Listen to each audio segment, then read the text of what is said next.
आज का हमारा यह टॉपिक है गणित से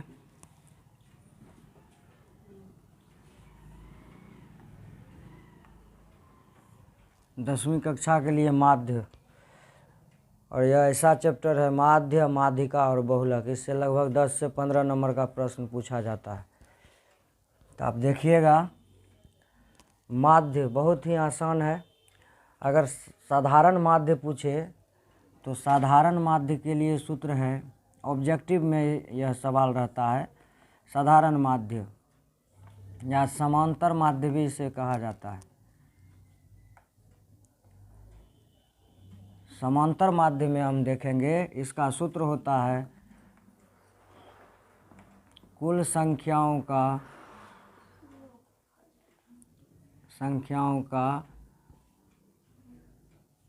योग बटे कुल संख्या। मान लीजिए दिया हुआ है 2, 3, 4, 5, 6 कह रहा है इसका माध्य निकालिए। इसका माध्य हम कैसे निकालेंगे? सीधा इसको जोड़ेंगे। ऑब्जेक्टिव सवाल है तो सीधे हम इसको जोड़ेंगे और गिनती करेंगे 1, 2, 3, 4, 5। 5 से भागा दे देंगे। जोड़िए 6, 5, 11, 4, 15, 15, 3, 18, 2, 20। 20 में 5 से भागा दिए 4। इसका आंसर हो गया 4। ऑब्जेक्टिव सवाल एक नंबरा जब ऑब्जेक्टिव पूछेगा तो इसमें इसी तरह का सवाल पूछता है। या एक कहता है प्रथम 5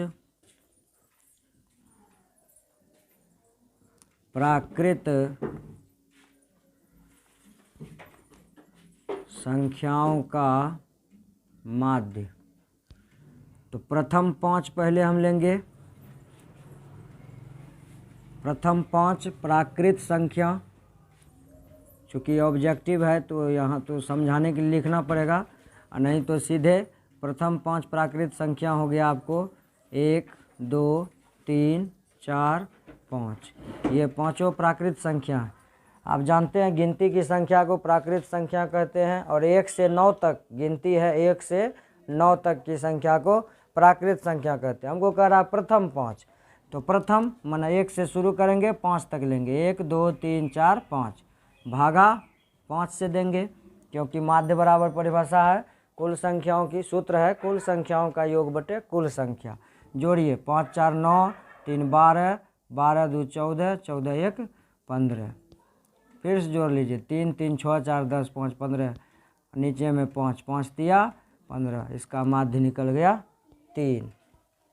इसी तरह से सवाल पूछ देता है प्रथम 5 पूर्ण संख्या का।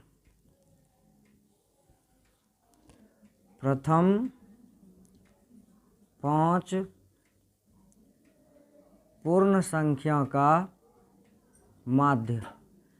तो प्रथम 5 पूर्ण संख्या कह रहा है।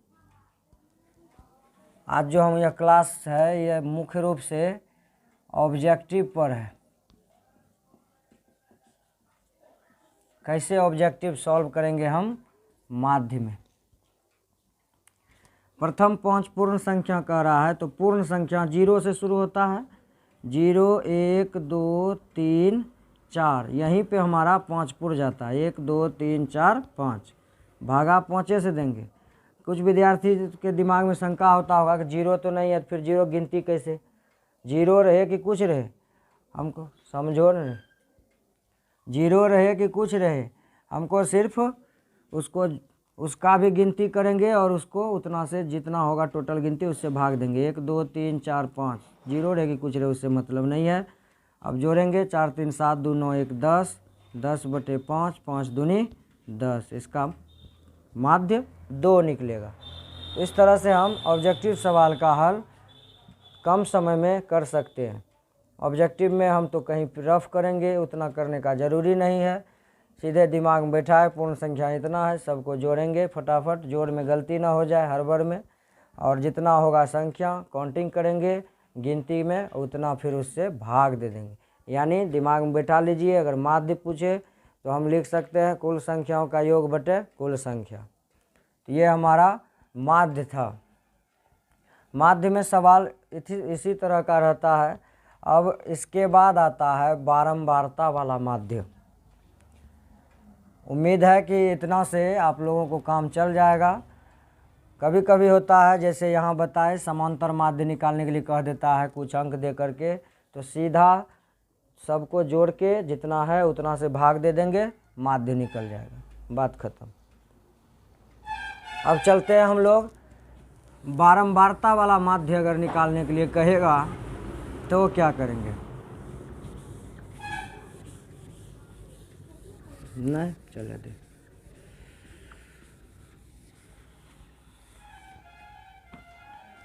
अगर बारंबारता वाला माध्य पूछे तो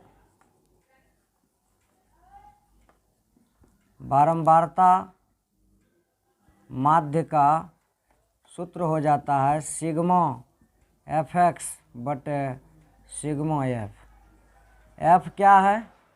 बारंबारता। एक्स क्या है? चरमान। और सिग्मा का मतलब होता है कुल योग।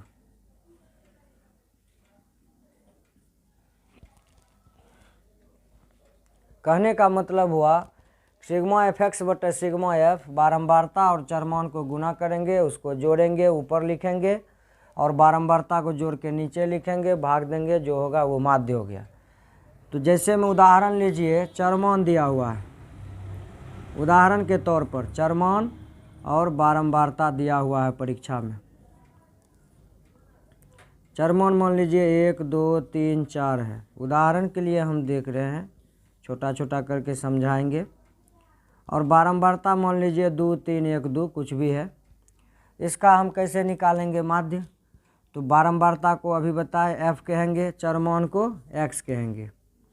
तो पहले इसका एफ एक्स निकालेंगे। एफ एक्स का मतलब हुआ एफ गुना एक्स, तो इसको गुना करेंगे। 2 एकाई 2, 3 दूनी 6, 3 एकाई 3, 4 दूनी 8, सबको गुना कर दिए और सबको जोड़ देंगे, यही सिग्मा एफ एक्स कहलाएगा। सिग्मा मतलब कुल योग, एफ एक्स मन एफ एक्स का। 6 2 8 3 11 8 19 हो गया। अब बारंबारता मतलब सिग्मा एफ, 3 2 5 1 6 2 8 हो गया। अब जब हम माध्य निकालेंगे, दिख रहा है, अब जब हम माध्य निकालेंगे इसका, तो माध्य बराबर सूत्र लगाएंगे सिग्मा एफ एक्स बटे sigma F. Sigma F x हो गया आपका 19 और सिग्मा एफ हो गया 8, भागा देंगे, 8 दूनी 16, 3 बचा, 8 तिया 24, 6 बचा, 8 सत्ते 56, 8 पंचे 40, ये आपका माध्य हो गया। 19 बटे 8 को भागा दीजिएगा, 2.375 आएगा। तो इस प्रकार से हम चरमान से, बारंबारता से हम माध्य निकाल सकते हैं। परीक्षा में हो जाता है एक बार बंटन सारणी, ये हो गया बारंबारता वाला माध्य, चरमान वाला। अब बंटन सारणी, अब मान लीजिए इसी हिसाब में, उम्मीद है आप लोग समझ चुके होंगे। कोई अगर मतलब समझ में कहीं पर परेशानी हो तो कमेंट्स में ज़रूर डालिएगा, हो सकता है तो उस पर विचार किया जाएगा, अगर समय रहा तो बताएंगे। परीक्षा की उपयोगिता को देखते हुए सभी चैप्टर को थोड़ा थोड़ा कंक्लूजन करते जा रहे हैं हम लोग। रिव्यू जिसको कहते हैं, दोबारा से देखना, वैसे तो आप लोग पढ़े हैं। तो अगर मान लीजिए चरमान के जगह पर बंटन सारणी दे दे,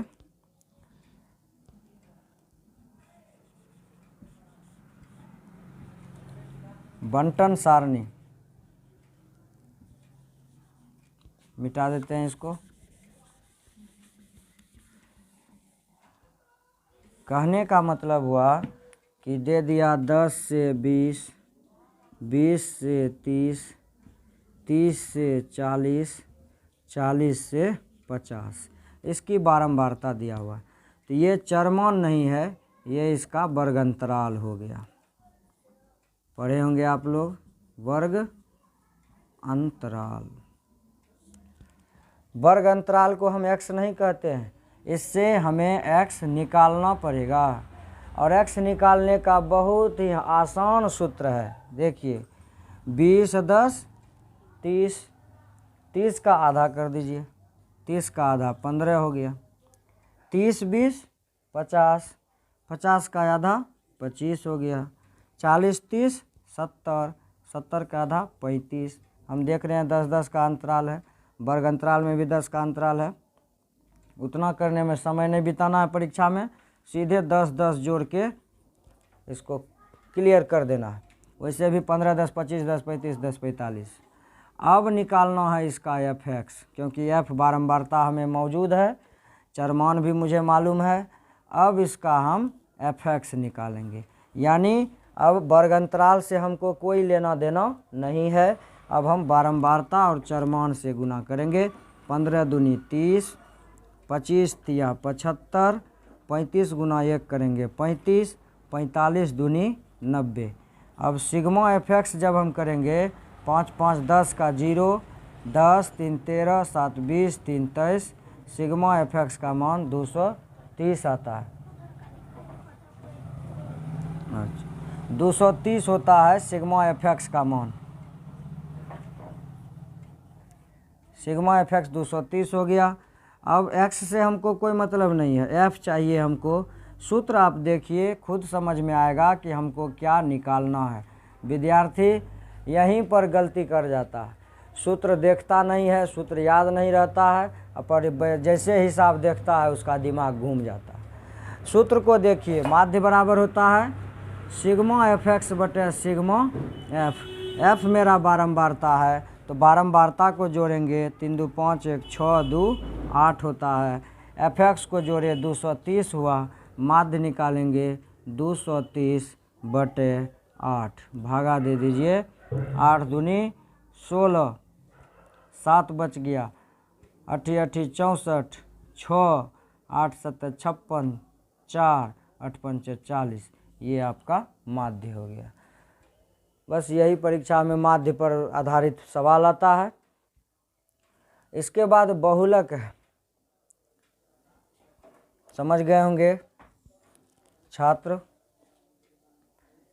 इसलिए अब हम लोग इस टॉपिक को छोड़ के, माध्य को छोड़ के चलते हैं माध्यिका और बहुलक में। सबसे पहले हम लोग बहुलक को देखेंगे, चूँकि बहुलक बड़ा ही आसान है। सबसे आसान माध्य था जो हमने अभी देखा। अब इसके बाद हम लोग बहुलक में चलेंगे।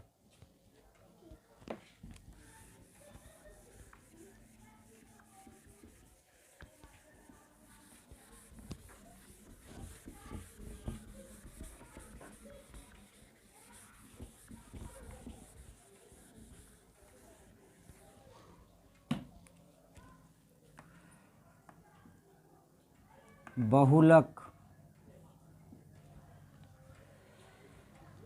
बहुलक को बहु मने बहुत बार, लक मने आए, जो बहुत बार आए। बहु मने बहुत होता है, लक मने चांस, हम लोग भी कहते हैं लक लग जाए, भाग्य लग जाए, तो उसी से बना है बहुलक। जो बहुत बार आए उसे बहुलक कहते हैं। तो यहाँ पर हम ऑब्जेक्टिव भी देखेंगे और सब्जेक्टिव भी देखेंगे। इससे पहले हमने माध्यम बताया, उसमें भी ऑब्जेक्टिव और सब्जेक्टिव दोनों था। हम ऊपर में ऑब्जेक्टिव लिख दिए चूँकि उस समय ऑब्जेक्टिव दिखा रहे थे। सब्जेक्टिव भी आपको हमने दिखा दिया। अगर बारंबारता दिया रहेगा और चरमान दिया रहेगा तो कैसे निकालना है, और अगर बंटन सारणी दिया हुआ है तो कैसे निकालना है। अब चलते हम लोग बहुलक में। बहुलक में एक नंबर वाला जो सवाल होता है उसमें 1 2 2 3 2 4 1 5। अब इसमें आपसे पूछेगा बताइए इसमें बहुलक क्या है। आप देखिए गौर से, सबसे ज़्यादा बार कौन आया है तो वो बहुलक हो गया। 2 देखिए 3 बार आ गया है, तो जिसकी बारंबारता सबसे अधिक हो, यानी जो बार बार आए वही तो बहुलक है। जैसे हम कहते हैं कोई आदमी है, मान लीजिए राम बहुत बार आया है, राम बहुत बार आया है, बहुत मतलब क्या, बार बार आया है। उसी प्रकार यहाँ 2 2 2 3 बार आया है। सबसे ज़्यादा 1 3 4 5 से ज़्यादा 2 आया है, इसलिए 2 जो है इस जो भी अंक हमें दिया गया है इस चरमान में 2 जो है इसकी बहुलक हो गया, बहुलक हो गया 2। अब हम लोग आगे देखते हैं बहुलक के सवाल में। अगर मान लीजिए आपको दिया जा रहा है चरमान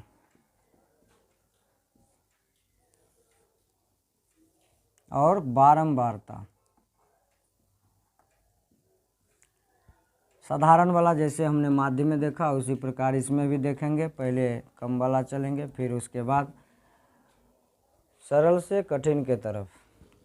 चरमान में मान लीजिए दिया हुआ है 2, 3, 4, 5, 6 और इसकी बारंबारता मान लीजिए किसी का 1 है, किसी का 2 है, 1 है, 3 है और 2 है मान लीजिए।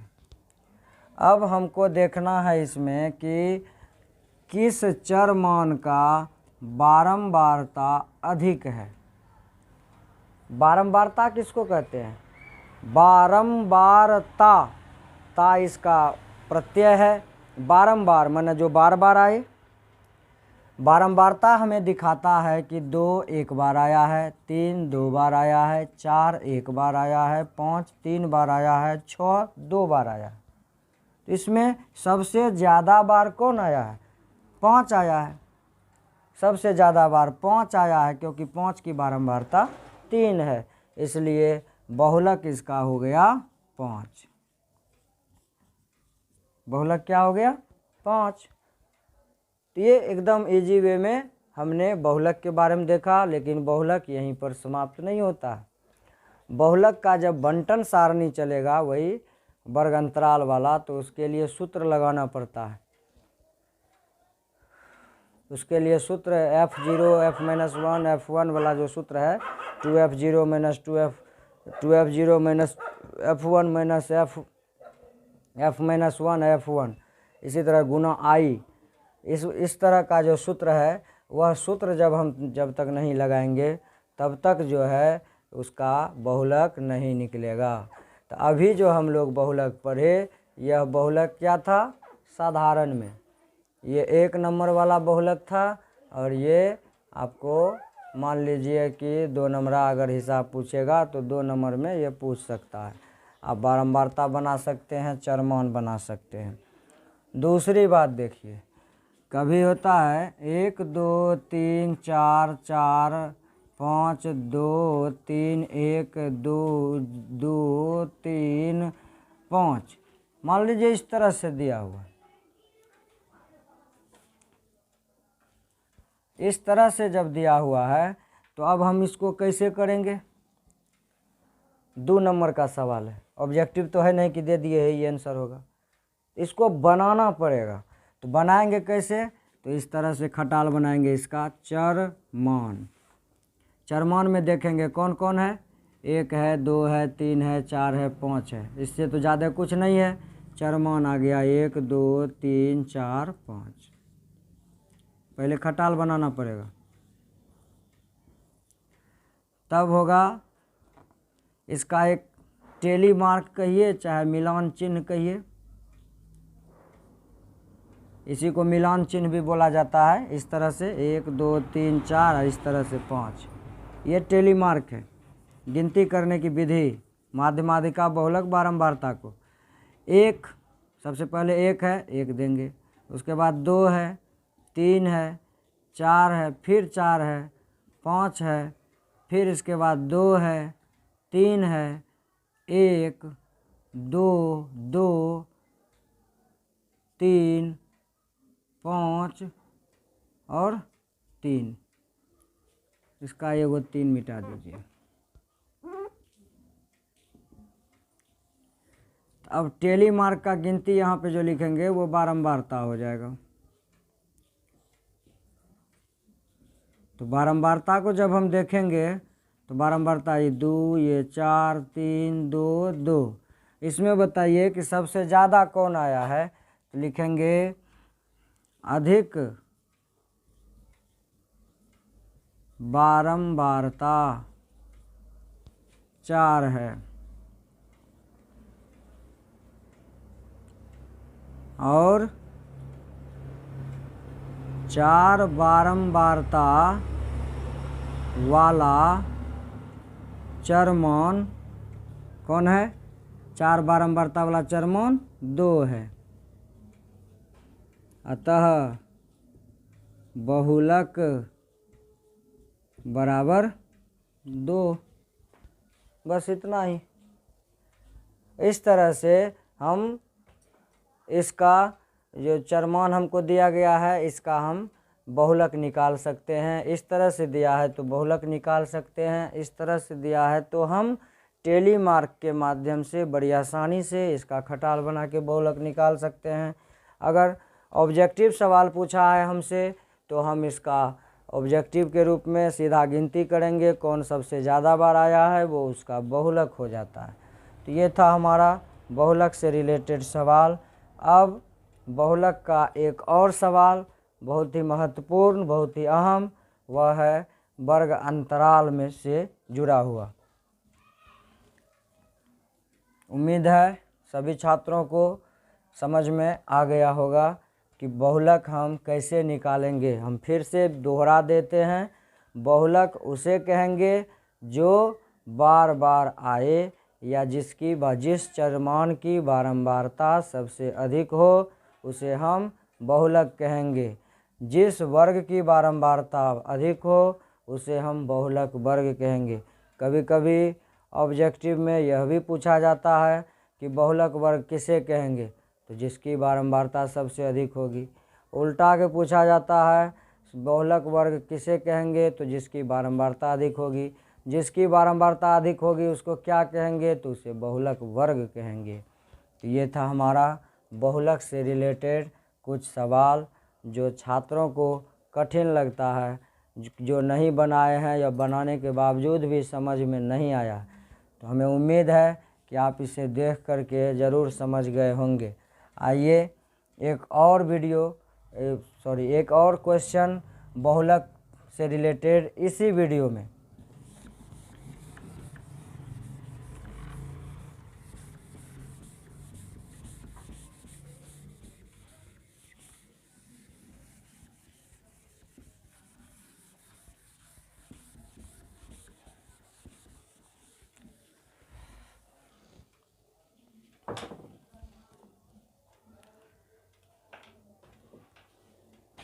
आपके क्वेश्चन बैंक से रिलेटेड एक सवाल लेते हैं।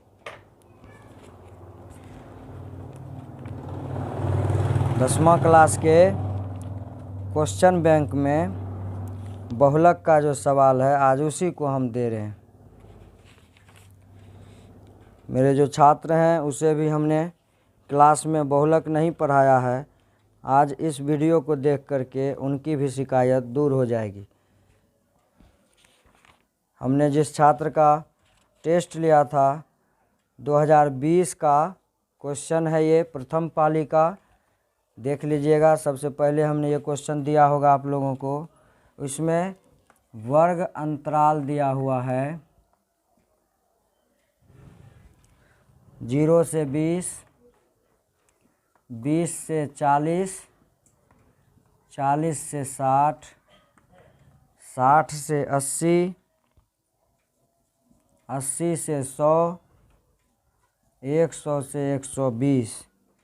ये आपका वर्ग अंतराल है। अब इसके बाद बारंबारता हम देखते हैं। बारंबारता में आप देखिएगा इसका 30, 36, 52, 61, 38, 33 ये इसकी बारंबारता है।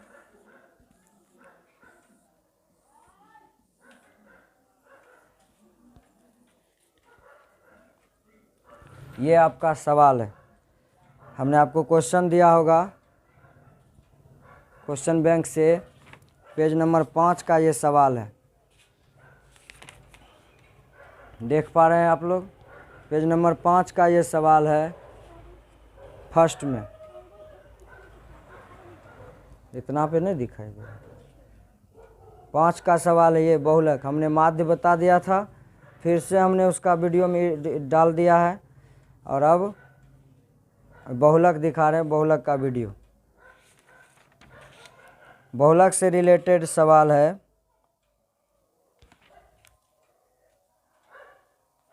बहुलक को m0 से सूचित किया जाता है। बहुलक को m0 से सूचित किया जाता है बहुलक। इसके लिए आपको सूत्र याद रखना होगा। उधर का तो सूत्र आसान था, इसके लिए सूत्र आपको याद रखना होगा। L प्लस के बीच से हम चिन्ह निकालेंगे। F1 minus F0 2F0 minus F1 minus F-1, ये हमारा बहुलक का सूत्र होता है। गुना I भी हमारा ये सूत्र है। आपको ये सूत्र याद रखना होगा। आपको सूत्र हम ऐसे याद दिला देते हैं, देखिए। L plus F1 minus F0 ऊपर देंगे, नीचे में 2F0 minus F1 minus F-1, ये हमारा सूत्र है गुना I। गणित का किताब होगा तो लेते आना जब। गणित के किताब से भी आपको हम सूत्र दिखा दे रहे हैं। सबसे पहले आपको याद रखने के लिए हम L के बारे में लिख रहे हैं। L क्या होता है, F1 क्या है, F0 क्या है, F-1 क्या है और I क्या है। वीडियो रोको।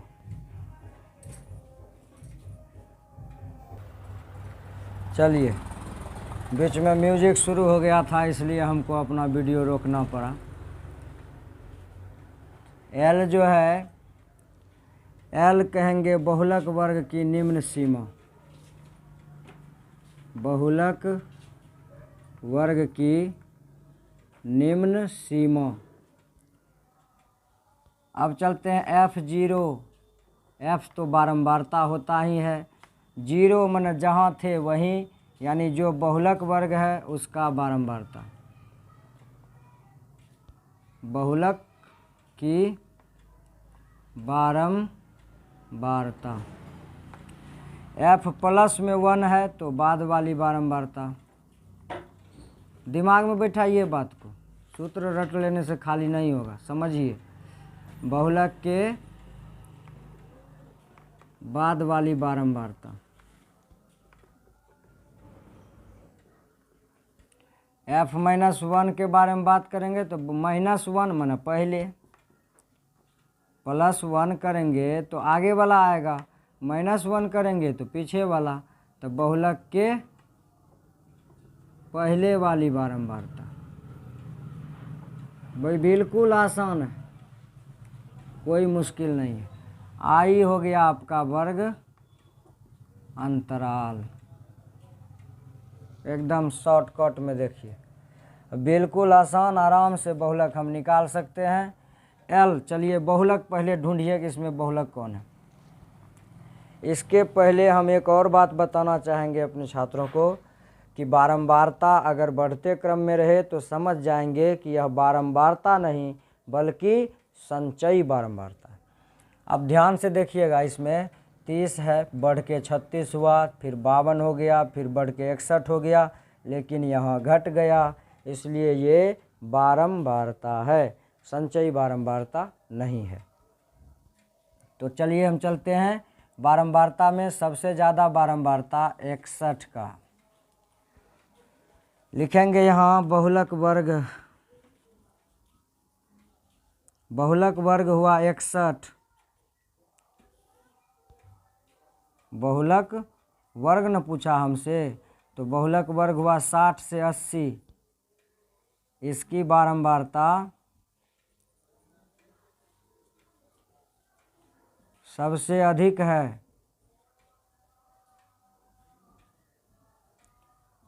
इसकी बारंबारता सबसे अधिक है, कितना, 61। इससे ज़्यादा किसी की बारंबारता नहीं है।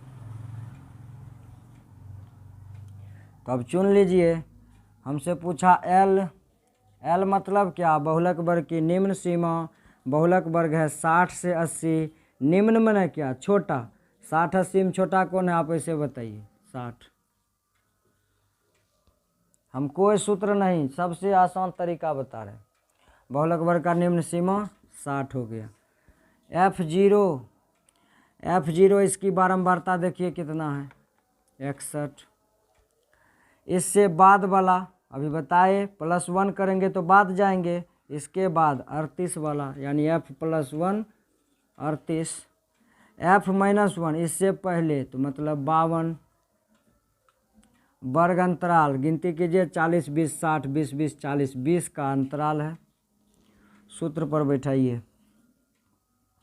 L हो गया 60 प्लस F1 हो गया 38 माइनस F0 61 2F0 हो गया आपको